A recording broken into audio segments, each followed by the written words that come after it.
అంటే ఈ భస్మాలు పుట్టం కట్టడం అవునండి. ఇలాంటివన్నీ ఉన్నాయి కదండి. అవునండి. అంటే ఇవన్నీ ఎక్కడ నేర్పుతారు? ఎవరు నేర్పుతారు? ఎలా నేర్చుకోవాలి? అలాగే పిఠాపురంలో చాలా గొప్ప వైద్యులు ఉన్నారండి. హ్మ్. కాకినాడలో ఉన్నారు, హ్మ్. రాజమండ్రిలో ఉన్నారు. ఇయన్నీ కూడా శాస్త్రంలో ఉన్నాయండి. ఆ శాస్త్రంలోనే అనేక యంత్రాలుంటాయి. హ్మ్. పాతాళ యంత్రం అని, డమరకు యంత్రం అని, హ్మ్. ఇలాగా ఆ చేసే ఇన్‌స్ట్రుమెంట్స్‌ని కుండలతోటి చేసేవారండి. హ్మ్. కుండలతోసి గానీ, ఐరన్ తోటి గానీ, హ్మ్. అలాగే మూస అని చేసేవారు. హ్మ్. కొన్ని మూసల్లో ఈ మూసలో పెట్టి ఇలాగ భస్మం చేస్తేనే అవుతుంది. హ్మ్. ఆ మూసను కూడా ఎలా తయారు చేసుకోవాలి? హ్మ్. పలానా ఆకు, పలానా మొక్కను తీసుకుని దాన్ని నూరుకుని అందులో గాజు పెంకులేసి నూరుకుని హ్మ్. దాన్ని ఈ షేప్‌లో చేసి ఎండబెట్టుకో ఎండుతుంది. అది దానికొక పేరు. హ్మ్. ఆ మూసకు మళ్ళీ ఒక కప్పు చేసుకో. హ్మ్. ఆ కప్పు ఇది కలిపి హ్మ్. అప్పుడు దానికి మళ్ళీ పైన గుడ చుట్టి, దానిపైన మట్టి చుట్టి, దాన్ని ఎండబెట్టి, ఆ పుట్టం కూడా కపోతర పుట్టం అని, జాన పుట్టం అని, మూర పుట్టం అని, హ్మ్. అర్ధ గజం పుట్టం అని, గజ పుట్టం అని, హ్మ్. ఇలాగ అనేక రకాల పుట్టాలు. హ్మ్. ఎంత వైద్యంలో ఎంత గొప్పవాళ్ళు అంటేనండి వాళ్ళు. ఇవాళ మిషనరీ వచ్చిందండి. మనం ఆ టెక్నికల్‌గా ఆ పుల్ల కాలుతా ఉంటే అక్కడ హీట్ ఎంత రిలీజ్ అవుతుందనేది చూడగలం. హ్మ్. అప్పట్లో ఈ మూలికని మర్రి కర్రతోటి చేస్తేనే ఈ భస్మం పెర్ఫెక్ట్. హ్మ్. ఇంతసేపు మంట పెట్టాలి. హ్మ్. సన్నని మంట, మీడియము, ఎక్కువ మంట, తర్వాత మళ్ళీ మీడియం, మళ్ళీ సన్నటి మంట. హ్మ్. మండిపోయిన తర్వాత ఇన్ని గంటల తర్వాత తీయాలి దాన్ని. హ్మ్. ఈ భస్మం చింతపుల్లతోటే చేయాలి. హ్మ్. ఈ భస్మం రేగు పుల్లతోటే చేయాలి. హ్మ్. ఈ భస్మం మోదుగ పుల్లతోటే చేయాలి. హ్మ్. అంటే ఆ పుల్ల ఎంత వేడి రిలీజ్ చేస్తుందో కూడా వాళ్ళు దానివల్ల ఆ పుల్లతోటి చేస్తేనే ఇది భస్మం అవుతుంది. హ్మ్. అది ఎక్కడి నుంచి వచ్చిన జ్ఞానం అండి? అప్పుడు ఏ సైన్స్ ఉంది? హ్మ్. సైన్స్ లేదు, వాళ్ళకేమీ తెలీదని మనం అనుకుంటున్నాము అంటే, హ్మ్. మనకంటే అమాయకులు, మూర్ఖులు ఈ భూమి మీద లేను ఆ! అనుకుంటాను. ఇప్పుడు ఎక్కువ రోగాలున్నాయంటారా? పాతకాలంలో ఎక్కువ రోగాలున్నాయంట. ఇప్పుడే ఎక్కువ రోగాలున్నాయి. ఇప్పుడు పాతకాలంలో అన్ని రోగాలు లేవండి. రోగం లేకుండా వైద్యం గాని, మందు గాని ఎట్లా తయారు చేస్తారు? దాని గురించి ఎలా రాస్తారు? లేవు అంటామంటే పర్సెంటేజ్ చెప్తున్నానండి నేను హ్మ్. ఇక్కడ. అసలు లేవని కాదు. హ్మ్. ఈ ఆయుర్వేద గ్రంథంలో మొట్టమొదట రాసేది ఏంటంటేనండి, ఆయుః ప్లస్ వేద. హ్మ్. ఆయుర్వేద. హ్మ్. అంటే నీ ఆయువుని రక్షించేది, నిన్ను వ్యాధుల నుంచి రక్షించేది, నీ శరీరాన్ని కాపాడుకోవటం వల్ల నీ కాపాడుకున్నవాడివి అవుతావు కాబట్టి, హ్మ్. ఈ శరీరానికి వచ్చే కష్టాల ద్వారా ప్రాణాన్ని కాపాడేదే హ్మ్. ఆయుర్వేదం. జ్ఞానం. హ్మ్. వేదం అంటే జ్ఞానం అండి. హ్మ్. ఆయు అంటే ఆయుష్, హ్మ్. ప్రాణం. హ్మ్. ఈ ప్రాణాన్ని తెలుసుకునే జ్ఞానాన్నే ఆయుర్వేదం అన్నారు. ఆ జ్ఞానాన్ని ఎందుకు అందించారు అంటే, హ్మ్. అప్పుడు కూడా అనేక రకాల వ్యాధులు ఉండేయండి. ఇప్పుడు హ్మ్. క్యాన్సర్ ఉంది, అప్పుడు రాసపుండు అనేవారు, హ్మ్. రాసకురుపు అనేవారు. లేకపోతే మనం చిన్నప్పుడు అనేక కథల్లో ఆ! ఆ రాసపుండు తగ్గితే నా హ్మ్. కూతుర్ని ఇస్తానన్నాడు పలానా రాజుగారు, పలానా ఆయన తగ్గించాడు, ఇలాగ హ్మ్. అనేక కథలు కూడా చదువుకున్నాం. హ్మ్. వ్యాధి అనేది ఎప్పుడు ఉందండి. హ్మ్. పర్సంటేజ్ లెక్కేసుకుంటే కనుక హ్మ్. ఇవాళ మనకి లైఫ్ స్పాన్ పెరిగింది అంటున్నారు. హ్మ్. ఏ విధంగా పెరిగిందండి? రోజు గుప్పుడు బిళ్ళలు మింగుతూ ఉంటే ఆ! పెరిగింది. ఆ బిళ్ళలు మింగటం వల్ల కడుపులో మంట, తలలో పోటు, హ్మ్. కంటి చూపు తగ్గటం, లేకపోతే ఇంకోటో హ్మ్. ఇంకోటో హ్మ్. అనేక సైడ్ ఎఫెక్ట్లు ఉన్నాయి. హ్మ్. పూర్వకాలం ఎలా ఉండేదండి? ఏముండి కాదు. ఈవెన్ తాసుపాము విషాన్ని కూడా వాళ్ళు గరళం అనేవారు. హ్మ్.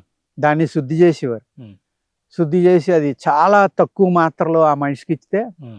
పూర్వకాలం పల్లెటూరులో హ్మ్. గరళం ఎత్తే బతికాడు రైడు హ్మ్. అని చెప్పేవారు. హ్మ్. అంటే ఏంటంటే ఆడు చచ్చిపోతున్నాడు, ఇంక ఎట్టి పరిస్థితుల్లో చచ్చిపోతాడని డాక్టర్ డిసైడ్ చేసేసాక హ్మ్. ఈ ఆయుర్వేద వైద్యుడో, ఈ హ్మ్. హోమియోపతి వైద్యుడో ఒక డోసు ఆ గరళం వేసేవారు. హ్మ్. ఆ ఇంట్లో వాళ్ళందరికీ చెప్పి, హ్మ్. చచ్చిపోతే 5 నిమిషాల్లో చచ్చిపోతాడు, లేకపోతే బతికితే ఇంకాడి జబ్బు పోతుందని. హ్మ్. అలా చచ్చిపోయేవాళ్ళు పర్సంటేజ్ ఉండేది కదండి. హ్మ్. అందరూ బతికేవారు. హ్మ్. అలాగే రక్షలని వేసేవారు, మీకు తెలుసు అనుకుంటా. ఈ అవునండి. చేతి చుట్టూరు, హ్మ్. ఇక్కడ హ్మ్. బొడ్డు చుట్టూరు, హ్మ్. పొట్ట మీద, ఆ! అలాగా అనేక ప్రాంతాల్లో కాల్చటం అనేది కాల్చేసి చేసేవారండి. దాన్ని హ్మ్. రక్ష అనేవారు. వాత గుణాలు వాటిలకని వాత గుణాలకే కాదు, అనేక వ్యాధులకండి. హ్మ్. ఆ కాల్చడం వల్ల మళ్ళీ ఆ నర్వస్ సిస్టమ్ స్టిమ్యులేట్ అయ్యి హ్మ్. ఆ వ్యాధి తగ్గిపోయేది. హ్మ్. ఎంత అద్భుతమైన నాలెడ్జ్ అండి. హ్మ్. అదేవిధంగా ఈ ప్రకృతిలో 7 కలర్స్ ఉన్నాయని వాళ్ళకి ఎలా తెలుసండి? ఇవాళ మనం ఈ విబ్జిఆర్ అని అయ్యని ఇయ్యని హ్మ్. ఎన్నో రకాల సైన్స్‌లు వచ్చిన తర్వాత వచ్చినాయి. కానీ వాళ్ళు ఈ ఆయుర్వేదంలో ప్రత్యేకంగా ఉత్తి నీళ్లతోటి వైద్యం చేసి వైద్యులు ఉండేవారండి పూర్వం. 7 రంగులున్న గాజు సీసాలు తీసుకుని నీళ్లు పోసి ఎండలో పెట్టేవారండి. ఈ రంగు సీసా ఇస్తే ఈ వ్యాధులన్నీ తగ్గిపోతాయి ఈ నీళ్లు తాగింతే అని రోజు వాళ్ళ చేత ఆ నీళ్లు తాగించేవారు. ఈ మనిషికి ఈ నక్షత్రంలో పుట్టిన వాడికి, ఈ డేట్లో పుట్టిన వాడికి, ఈ లక్షణాలు ఉన్నవాడికి ఈ సీసా సూటబుల్, ఈ సీసా విరుద్ధం. ఆ విరుద్ధమైన సీసాలో నీళ్లు తాగితే ఆ మనిషి చనిపోతాడు. అంటే ఎంత అద్భుతమైన సైన్స్ అండి. ఇవ్వాలంటే అనేక రకాల కెమికల్స్ వచ్చినాయి. మీ మూత్ర పరీక్ష అని, రక్త పరీక్ష అని చేస్తున్నారండి. పూర్వం మరి ఏమీ లేనప్పుడు ఒక కుండ పెంకులో యూరిన్ పోయమని అది ఎండలో పెట్టరా బాబు అని పెడితే దాంట్లో ఒక 2-3 చుక్కలు నూనె వేసేవారు. ఆ నూనె అనేక రూపాలుగా మారేది. ఒక తాంబేలుగాను, ఒక పావుగాను, ఒక పిట్టగాను అనేక రూపాల్లో కనబడేది. దాన్ని బట్టి మీ బాడీలో ఏమున్నాయి, ఆ యూరిన్ లో ధాతువులు వృద్ధిగా అయిపోతున్నాయా, వేస్ట్ అయిపోతున్నాయా, షుగర్ ఉందా, ఆ షుగర్ ఎంత ఉంది, ఇవన్నీ చెప్పేసేవారు. మరి వాళ్ళకి జ్ఞానం లేకపోవడం ఏంటండి.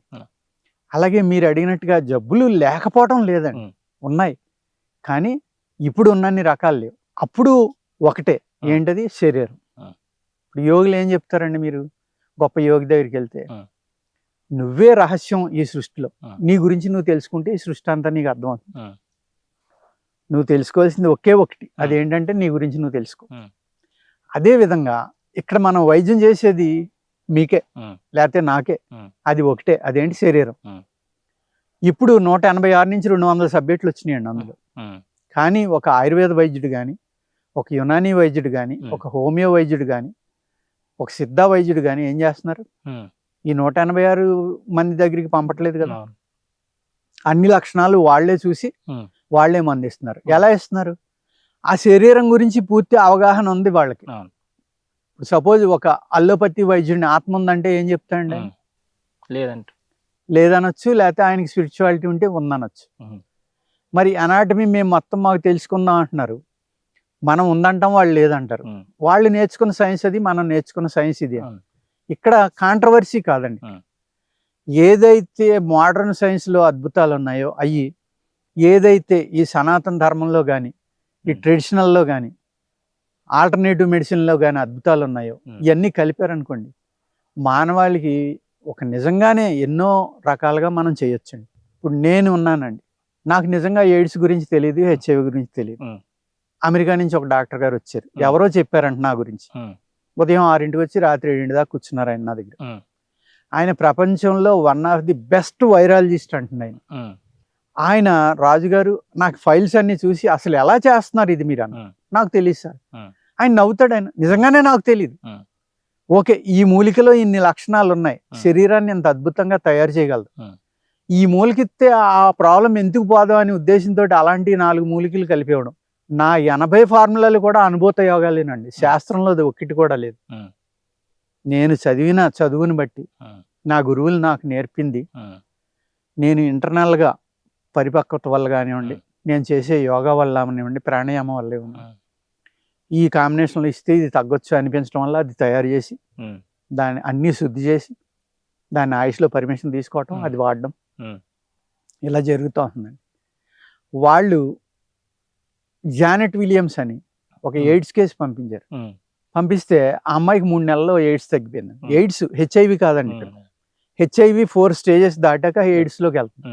హెచ్ఐవి ప్రాణహాని కాదు. అందరూ హెచ్ఐవి రాగానే నాకు ఎయిడ్స్ వచ్చిందని బాధపడతా, పిల్లలు కొంతమంది సూసైడ్ చేసేసుకుందాం అనుకుంటారు. అంత ప్రమాదం కాదండి. ఒక షుగర్ లాంటిదో, ఒక థైరాయిడ్ లాంటిదో జీవితాంతం బెళ్ళేసుకోవడం. పెరగకుండా చూసుకోవాలి, మంచి ఆహారం తీసుకోవాలి, వెయిట్ తగ్గకుండా చూసుకోవాలి. వాళ్ళు 3 నెలలకు తగ్గిపోతే వాళ్ళు తగ్గిపోయింది అంటారు, నేను తగ్గలేదంట. నువ్వు ఎలా చెప్తావు తగ్గలేదు అని అంటారు వాళ్ళు. అంటే అప్పుడు నేను నెలకి $1000 తీసుకునేవాడిని, 60,000 అంత ఉండేది. వాళ్ళకి ఇన్సూరెన్స్లు వస్తాయి, అయ్యి బాబోయ్ ఎంత డబ్బా అనుకునేవారు వాళ్ళు. ఇన్సూరెన్స్లో ఎన్ని లక్షలు ఖర్చు పెట్టినా పట్టించుకోరాళ్ళు. వాళ్ళు నేను డబ్బుల కోసం వైద్యం చేస్తున్నాను అనుకున్నారు. అనుకుంటే 3 నెలలకే ఆవిడకి నెగిటివ్ వస్తే ఆ రిపోర్ట్లు అన్నీ నాకు పంపారు. యాక్చువల్గా CD4 కౌంట్ ఆవిడకి 250-300 ఉండేదండి. అంటే 250 కాదు, ఇంకా తక్కువే అనుకుంటా. ఆ CD4 500 దాటితే సేఫ్లోకి వెళ్ళిపోయినట్టండి, ఇంకా ఎయిడ్స్ ఏం చేయలేదంట వాడిని. ఆవిడికి 600లోకి వెళ్ళిపోయింది 550కు ఉమ్. 3 నెలలకి. ఉమ్. అని చెప్పి తగ్గిపోయింది అంటారు. వైరస్ కౌంట్ కూడా ఏం కనపట్లేదు మాకు అంటారు. నేనేమంటాను, నిద్రావస్థలో ఉంది అది, మళ్ళీ కొన్నాళ్ళకి మేలుకుంటుందేమో, మళ్ళీ వెనక్కి వస్తే ఏం చేస్తారని నేను. ఆఫ్టర్ ఆల్ నువ్వు ఒక ట్రెడిషనల్ హీలర్ మాకు చెప్తావా అన్నారు. 6 months తర్వాత చేయితే నిజంగా మళ్ళీ వెనక్కి వచ్చిందండి. ఆ అమ్మాయి ఏమో పెద్ద గొడవ వాళ్ళతోటి, నేను మందులు వేసుకుంటానంటే మీరు కుదరదు అన్నారు. వీళ్ళు నన్ను మందులు పంపమంటారు, నేను పంపనంట. అప్పుడు ఆ అమ్మాయి, నేను సింగిల్ మదర్ని, నాకు వెనకాల ముందర ఎవరు లేరు, మీరు మందు ఇవ్వకపోతే నేను చనిపోతానని మెయిల్స్ పెడితే మా అబ్బాయి అవన్నీ చదివి, నాకు మాట్లాడడం కూడా రాదు, మా అబ్బాయి ఆ అమ్మాయితోటి మాట్లాడేవాడు. కొన్నాళ్ళు అమెరికాలోంచి ఉండి వచ్చాడు. ఆ యాక్సిడెంట్ అది అర్థమవుతుంది కాబట్టి నా ఇంగ్లీష్ ఆవిడకి అర్థమయ్యేది కాదు, ఆవిడ ఇంగ్లీష్ నాకు అర్థమయ్యేది కాదు. మా అబ్బాయి మాట్లాడండి, పోలేండి నాన్న, ఆవిడ ఏదో ఎలా అంటుంది కదా అంటే ఒక 6 monthsకి పంపేసామండి మనం. 6 months తర్వాత ఆవిడ ఒక లెటర్ రాసింది, నాకు తగ్గిపోయింది, నేను పెళ్లి చేసుకున్నా, ఐఎమ్ వెరీ హ్యాపీ, నీకు నీ స్టాఫ్కి నీ కొడుక్కి ధన్యవాదాలని చేతితోటి టైప్ చేయకుండా లెటర్ రాసి మరీ పంపింది ఆవిడ. ఇలాగా అక్కడ నేను నిజంగా నాకు అలాగా ఆవిడికి తగ్గిందని అందరికీ తగ్గించేయలేనండి. నేను చెప్పాను కదండి మీకు ఈ వీడియోలో కర్మ సిద్ధాంతం. ఆ కర్మ అయిపోయి ఉంది, ఎక్కడో అమెరికాలో ఉన్న ఆవిడ నాకు చెప్పడం ఏంటి, ఆ డాక్టర్ నా దగ్గరికి రావడం ఏంటి, ఆయన ఆ కేసు అప్పచెప్పడం ఏంటి, అది తగ్గడం ఏంటండి, ఇవన్నీ ఎలా అనుకుంటాం మనం, అసలు ఊహించగలమా? ఈ విధంగా ఈ కనెక్షన్ అనేది నా ఉద్దేశంలో, సచిన్ గారు ఎవరో నాకు తెలియదు, 2 ఏళ్ల క్రితం దాకా 3 ఏళ్ల క్రితం దాకా అనుకోకుండా పొలం వచ్చారు. నేను ఒక యూట్యూబ్ రన్ చేస్తున్నాను సార్, మీరు వీడియోలు చేయండి అన్నారు. ఓకే అన్నాను. 10 మందికి నన్ను పరిచయం చేస్తున్నారు. ఇవన్నీ నేను ఆయుర్వేదం మొదలు పెట్టినప్పుడు ఊహించానండి. నేను ఇంతమందికి వైద్యం చేయగలనని అనుకున్నాను. ఒక గవర్నమెంట్కి నేను అడ్వైజర్గా ఉంటానని అనుకున్నాను. ఒక నేషనల్ ఇంటర్నేషనల్ సెమినార్లో నేను వెళ్ళి మాట్లాడతానని కల్లో కూడా ఊహించలేదు. మట్టి పిసుక్కునే చిన్న రైతునండి. ఇక్కడ దాకా ఎలా వెళ్ళామంటే భగవంతుడు నడిపిస్తున్నాడు నన్ను, నేను నడుస్తున్నాను అనుకుంటాను తప్ప నేనేదో చేసేస్తున్నానని అనుకున్నాను అనుకోండి, అప్పుడే నా పతనం మొదలవుతుంది అనేది నా భావన.